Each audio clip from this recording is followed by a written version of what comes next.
तपासासंदर्भात आढावा घेण्यासाठी आम्ही आलो होतो की कुठपर्यंत तपास आला आहे, काय चाललं आहे. तर तपास CIDकडे असल्यामुळं परत आम्ही त्यांच्या तपास अधिकाऱ्याकडे गेलो.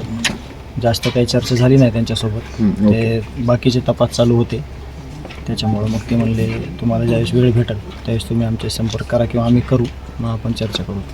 अंजली दमानिया यांनी सांगितलंय की 3 जणांचे मर्डर झाले, पण त्याबद्दल अजून काही स्पष्टता येत नाहीये. मी त्या तुमच्यापर्यंत काही माहिती पोहोचली? त्या दिवशी बोललो होतो, खात्री करण्याचं काम हे यंत्रणेचं आहे. आपण काय बोलणार त्याच्याविषयी? खात्री करून ते ठरवतील किती कोण आहेत काय. दादा, पोलिसांचा जो तपास सुरू आहे त्या तपासावर तुम्ही समाधानी आहात का? अजून तपास संपलेला नाही ना, तपास चालू आहे. आणि आता वाट बघतोय आम्ही एक तासाची, एक मिनिटाची की काय होतं आहे. आम्हाला अपेक्षा आहे की सर्व आरोपी अटक होऊन त्यांना शिक्षेसाठी म्हणजे शिक्षा व्हायला पाहिजे, आम्हाला न्याय भेटायला पाहिजे, त्या भूमिकेत आम्ही आहोत.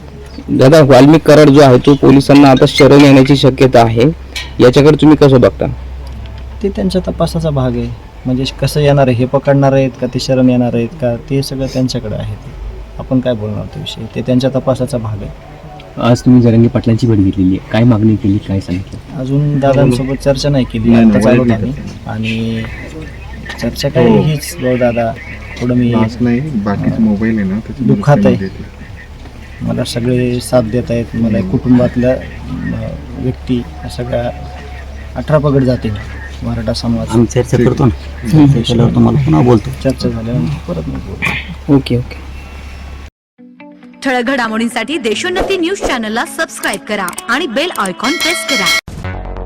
मुंबई, पुणे, नागपूर, मराठवाडा असो का विदर्भ, राजकीय, सामाजिक, शैक्षणिक क्षेत्र असो का क्रीडा, सर्वच घडामोडीचे विश्लेषण पाहायला विसरू नका.